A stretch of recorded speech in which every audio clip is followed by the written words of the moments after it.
तो लगातार वहां पर लोगों में गुस्सा है, लोगों में आक्रोश है। लोग लगातार पूछ रहे हैं कि मुनीर की आर्मी कहां सो रही थी। इस तरीके के तमाम बयान पाक नागरिकों के आगे से सामने आ रहे हैं और क्या कुछ उन्होंने कहा ये भी हमने आपको सुनाया। दामोदर जी, मैं आपके पास आऊंगी। जिस तरीके से लोगों में गुस्सा है, यहाँ पर लोग वाजिब बातें करते हुए नजर आ रहे हैं, समझदारी की बातें कर रहे हैं, वही वहां के नेता देखिए किस तरीके से बचकाने बयान देती हुई नजर आ रही है। हर्षा, मैं सबसे पहले बहावलपुर के अंदर जो इंडियन आर्मी ने प्रिसाइज अटैक किया है उसकी स्ट्रेटेजिक इंपॉर्टेंस बताना चाहता हूँ। वो एक मैसेज है पूरी दुनिया के लिए। बहावलपुर के अंदर पाकिस्तान आर्मी की 31 डिफेंसिव कोर है, जिसका मतलब एक कोर हेडक्वार्टर है वहां के अंदर। भारत ने वहां पे अगर हमला किया है सिर्फ जैसे मोहम्मद के हेडक्वार्टर में, तो मैसेज भी दिया पाकिस्तान को, तुम किसी भी समय तुम्हारी 31 कोर के हेडक्वार्टर को भी हिट कर सकते हैं। ये एक तरीके से पाकिस्तान को न सिर्फ चकमा दिया गया, एक मैसेज दिया गया, जिससे ज्यादा सबसे ज्यादा जो खलबली और सबसे ज्यादा हैरानी की बात जो मुझे लगी और सबसे ज्यादा एक साहसी कदम है भारतीय सेना का कि उन्होंने बहावलपुर के अंदर 31 कोर का जहां पे हेडक्वार्टर है, उनकी एटॉमिक असेट्स हैं और वहां पे शाहीन सीरीज की मिसाइल्स वहां पे उन्होंने डिप्लॉय कर रखी है किसी भी एटॉमिक रिटेलिएशन या एटॉमिक अटैक के लिए। जो कहा जाता है ऐसा कि पाकिस्तान की एटॉमिक असेट्स भी वहां पे कुछ हैं। तो वहां पर जो भारत ने एक प्रिसाइज अटैक किया बहावलपुर के अंदर, ये निश्चित रूप से पाकिस्तान के लिए सबसे शर्मिंदगी की बात है। उनका कोर हेडक्वार्टर वहां पर है अगर, और ये मैसेज दे दिया है भारत ने कि अगर गलती से तुमने कोई दुस्साहस किया तो तुम्हारे जो मिलिट्री हेडक्वार्टर्स हैं, जो कि बड़े मिलिट्री हेडक्वार्टर, कोर हेडक्वार्टर की इंपॉर्टेंस जनरल साहब समझते हैं और मैं जानता हूं कि कोर हेडक्वार्टर का महत्व क्या होता है। डिफेंसिव कोर हेडक्वार्टर वहां पर है, उस पर भी अटैक करके भारतीय सेना ने जो मैसेज दिया, निश्चित तौर से पाकिस्तान में पैनिक होना चाहिए और शर्मिंदगी की बात है। वहां की जनता को सवाल पूछना चाहिए पाकिस्तान आर्मी से कि कब तक वो आतंकवादी को पोषित करने के बदले अपनी जान देती रहेगी, पाकिस्तान की सेना को कब तक फीड करती रहेगी, कब तक ऐसे झूठे भ्रम में रहेगी कि उनकी सेना उनको बचा लेगी। 24 की 24 मिसाइलों ने जाके अभी उनके सोशल मीडिया पे उनके मंत्री ने कहा कि सोशल मीडिया से सबूत आ रहे हैं। सोशल मीडिया में उनके देश की जनता भी तो ये बता रही है 24 की 24 मिसाइलें भारत ने हिट करी हैं। सबूत किसको माना जाए? आपकी झूठी 2024-23 की जो पिक्चरें हैं, आपके जो फाइटर जेट गिरे हैं उनके, आप या हमारे जेट जो क्रैश हुए उनकी पिक्चरें आप सोशल मीडिया में डाल रहे हैं उनको, या जो आज आपकी जनता सामने आके अपने वीडियो बना के आपके ऊपर लानत भेज रही है उसको सबूत माना जाए? बिल्कुल, सोशल बहुत मीडिया बुरी पर तरह से ख्वाजा आसिफ पाकिस्तान स्क्रॉल के करते अंदर, हुए इन वीडियोस तक नहीं पहुंच पा रहे हैं। और ऐसे और यही जो पाकिस्तान के रक्षा मंत्री अभी कल परसों से दुहाई दे रहे हैं कि भारत अगर यहाँ पे रुक जाएगा तो हम रिटेलिएट नहीं करेंगे। सीधे कहिए कि आपके पास रिटेलिएशन की क्षमता ही नहीं बची। आप कितने दिन जंग करेंगे पाकिस्तान के साथ? वो देश जो खुद कटोरा लेके पूरी दुनिया के साथ आप बेल आउट पैकेज पे डिपेंड करते हैं। आप बच जाए कि ग्रे लिस्ट से और ब्लैक लिस्ट के बीच में आप घूमते रहते हैं। आपके आधे प्रयास तो इस बात के लिए होते हैं कि आप ब्लैक लिस्ट होने से बचे रहें। आपकी फंडिंग रुक गई तो आप क्या करेंगे? आप लड़ाई लड़ने की बात करते हैं। आप पहले तो इस बात को कंफर्म कर लीजिए कि भारत के सामने आप टिकेंगे कहां पर। आप कब तक अपनी फेस सेविंग करेंगे अपने देश की जनता के साथ? और कोई भी देश की आर्मी जब तक उसके साथ उसके जनता का समर्थन है, उसका मोराल हाई रहता है। जिस दिन वो अपने देश की जनता का विश्वास खो देती है, उस आर्मी के लड़ने का मोराल और उस आर्मी के लड़ने का मकसद ही खत्म हो जाता है। तो पाकिस्तान की जो आर्मी है इस समय सबसे ज्यादा उनकी जो शर्मिंदगी है कि वो अपने देश की जनता को क्या मुंह दिखाएंगे, क्या जवाब देंगे। हर बार भारतीय सेना उनको चकमा देते हुए अपने जो टारगेट चुनती है उनको बड़े बेहतरीन तरीके से हिट करती है और उनको घर में घुस के मारती है। ये जो रिसेंट अभी स्ट्राइक करी है भारत ने, इसमें कई मैसेज विश्व को एक साथ दिए गए हैं। ना सिर्फ कि हमने प्रिसाइज अटैक किया, हमने अपने लॉटरियन अम्युनिशन को टेस्ट किया, हमने अपनी कैपेबिलिटी है जो प्रिसाइज अटैक की, प्रिसाइज अम्युनिशन की, उनको सबको हमने टेस्ट किया और ये बता दिया कि अगर आप चाहते हैं कि आप शहरों के अंदर भी अपने पाकिस्तान आतंकवादियों को पोषित चलिए, मैं करेंगे। आपके पास वापस आऊंगी। एक और बड़ी खबर, शहबाज के खिलाफ पाकिस्तान में भारी गुस्सा है। पाक आर्मी पर लोग अपना गुस्सा जाहिर कर रही हैं और इसी बीच सीरियल धमाकों से पाकिस्तान दहल उठा है। लाहौर के बाद कराची में भी बड़ा धमाका हुआ है। लाहौर जहां पर 6 से ज्यादा बड़े धमाके देखे गए, कराची में ड्रोन धमाके की आशंका भी जताई जा रही है। सीरियल धमाके लगातार देखने को मिल रहे हैं। ड्रोन धमाके की आशंका जताई गई है। पाकिस्तान में धमाकों के बाद से अफरा तफरी का माहौल है। लगातार वहां पर सायरन बज रहे हैं।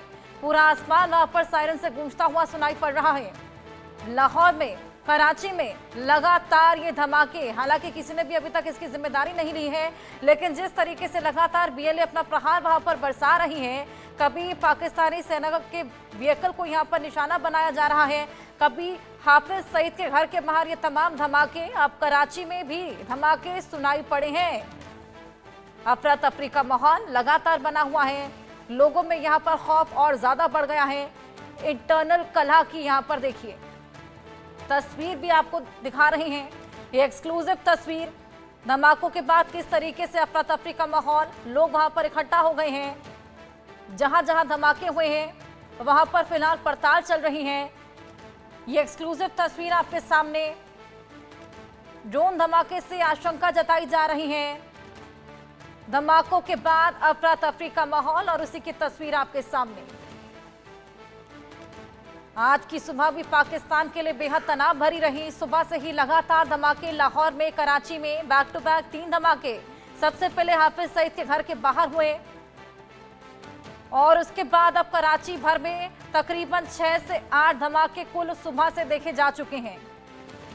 न केवल लाहौर लेकिन कराची में भी अब ये धमाका देखा गया, जिसके बाद अफरा तफरी का माहौल, तनाव और ज्यादा बढ़ता चला जा रहा है। ऑपरेशन सिंदूर के बाद से यहां पर लगातार खौफ का माहौल बढ़ता चला जा रहा है। हमारे सहयोगी आशिक मीर भी हमारे साथ जुड़ गए हैं, उनसे और जानकारी लेंगे। आशिक, सुबह से ही हम देख रहे हैं लाहौर और कराची में कई धमाके हो चुके हैं। क्या किसी ने अभी तक इसकी जिम्मेदारी ली है? पता चल पाया है धमाके कौन कर रहा है? देखिए हर्षा, बिल्कुल पाकिस्तान के 2 बड़े शहरों में जो है धमाके हुए हैं और ये धमाके जो है उस वक्त हुए जब भारत ने जो एयर स्ट्राइक आतंकी कैंप्स पर की और उसके बाद लगातार इस तरह की सिचुएशन जो है वो पूरे पाकिस्तान भर में देखने को मिल रही है। फिलहाल इन धमाकों की जिम्मेवारी किसी ने नहीं ली है, लेकिन जिस तरह से बीएलए और टीटीपी के हमलों में पाकिस्तानी सेना के जवान मारे जा रहे हैं और हमने देखा कि बलूचिस्तान और खैबर पख्तूनख्वा में किस तरह के हालात बने हुए हैं, तो इसी के चलते कहीं ना कहीं ये कनेक्शन जो है बीएलए और टीटीपी के साथ मिल सकता है, क्योंकि बीएलए और टीटीपी की तरफ से कई सारे ऐसे हमले जो है अभी तक किए गए। फिलहाल हालात काफी ज्यादा तनावपूर्ण बने हुए हैं पूरे पाकिस्तान भर में और ये वो 2 शहर है जहां पर आर्मी कंटोनमेंट के नजदीक ये धमाके किए गए। साथ साथ जो हाफिज सईद है उनकी घर के बिल्कुल करीब में ये धमाका हुआ है और फिलहाल अफरा तफरी का माहौल जो है पूरे पाकिस्तान में बना हुआ है, क्योंकि जिस तरह से भारत के साथ युद्ध की बात पाकिस्तान करता था और कल जिस हिसाब से ऑपरेशन सिंदूर को लॉन्च किया गया और कई सारे ऐसे टेरर कैंप्स और कई सारे टेररिस्ट को जो है वहां पर न्यूट्रलाइज किया गया, तो उसके बाद अब टीटीपी और बीएलए की तरफ से भी इस तरह के हमले जो है वो पूरे पाकिस्तान भर में कराए जा रहे हैं। हर्षा, बिल्कुल, लगातार बीएलए यहां पर हमलावर है, प्रहार बरसा रहा है। कई तरफा माल यहां पर लगातार पाकिस्तान झेल रहा है।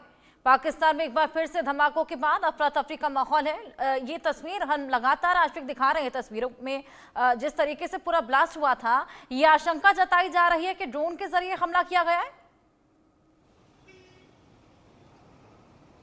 बिल्कुल, दोनों हमले जो है ड्रोन के जरिए किए गए हैं और एक प्लान के तहत वहां पर किए गए, क्योंकि बिल्कुल जहां पर ये अटैक किया गया है आर्मी कंटोनमेंट जो है इससे नजदीकी है और कहीं ना कहीं आर्मी कंटोनमेंट को जो है टारगेट बनाने की कोशिश की गई है।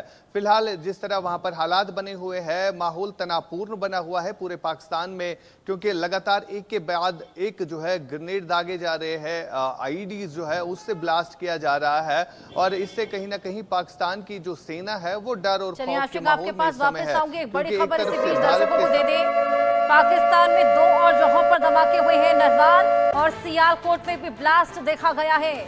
नरवाल, सियालकोट, कराची, लाहौर, लगातार यहाँ पर ब्लास्ट देखे जा रहे हैं। सुबह से ही सायरन लगातार बज रही है, आसपास सायरन से गूंज उठा है। जगह जगह पर ये धमाके किए जा रहे हैं। बीएलए टीटीपी यहाँ पर लगातार प्रहार पहले से ही बरसाता चला आ रहा है, लेकिन ऑपरेशन सिंदूर के बाद से ये ब्लास्ट और भी ज्यादा बढ़ गए। सुबह